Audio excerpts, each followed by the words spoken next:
We'll start with Carla Bruni and Nicolas Sarkozy, or Nicolas Sarkozy and Carla Bruni, as you like.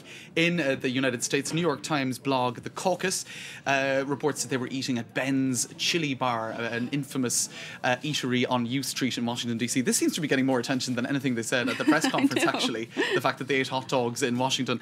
And apparently, Helen Cooper, who wrote the article, said someone really needs to tell world leaders that people mostly go to Ben's Chili Bowl at 4 a.m.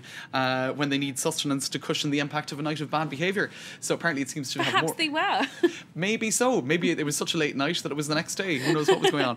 And apparently waitress Doris Pollard got a chance to practice her high school French on the couple, and she said, "Bonjour, je m'appelle Dory," as she served them the food. And our resident R. Kelly fan, Chris Power, tells me that Toya Tong, an R. Kelly song, was playing in the background as they were inside the restaurant. So that's some inside information from France 24. Now, elsewhere, there was a comment on that article, actually. The French leader and his family come to visit Washington, and we send them to Ben's Chili's Bowl. With all due respect, is there any wonder that there are so many political spats between the two countries? So that's one person's take on things. Now, moving on to TMZ, they're also focusing on the Ben's Chili Bowl episode. Apparently, Nicolas Sarkozy left a $100 tip. That's their take on it. And the headline, wow, I will not comment on. Apparently, it's a reference to the food and it being a little bit tough on the stomach. No more will be said.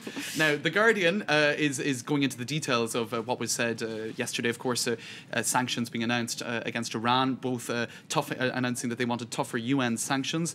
And so they stand side by side on Iran and hamburgers. So again, this trip to Ben's Chili Bowl coming back. Apparently, Sarkozy said at the press conference that he saw a picture of Obama stuck on the wall inside in Ben's Chili Bowl. The French president, not often noted for his modesty, says The Guardian, said he anticipated that his own might one day be nailed there too. So it's, honestly, I don't think it's the most important geostrategic issue in the world right now, but Ben's Chili's Bowl is getting a lot of reporting.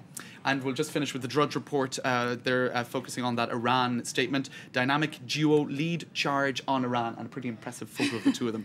Now, we'll quickly whip through some photos in the Daily Mail, which is showing what various foreign ministers were doing while presidents were eating hamburgers.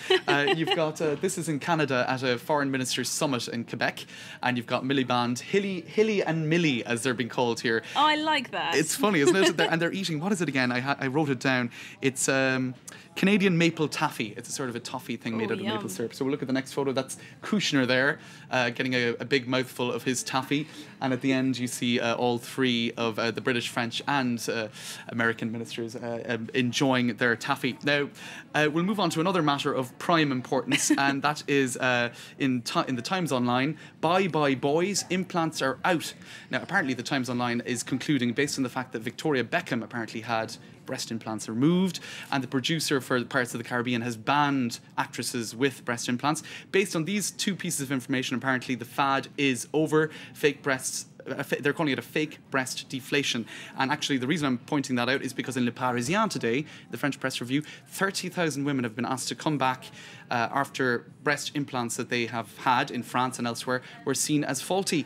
And this is because of a very dangerous silicone gel in those breast implants. So worrying stuff. A serious side to this then.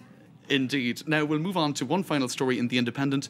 Toads may be ugly, warty and squat, but they do have an uncommon ability predicting earthquakes. Apparently in a lake near L'Aquila, where they of course, devastated by an earthquake recently. Yes. Indeed, toads disappeared from the lake 5 days before. Scientists were monitoring their breeding practices, and they came back a number of days later to spawn. But they apparently predicted the earthquake and got the hell out of there well before humans were able to detect anything at all.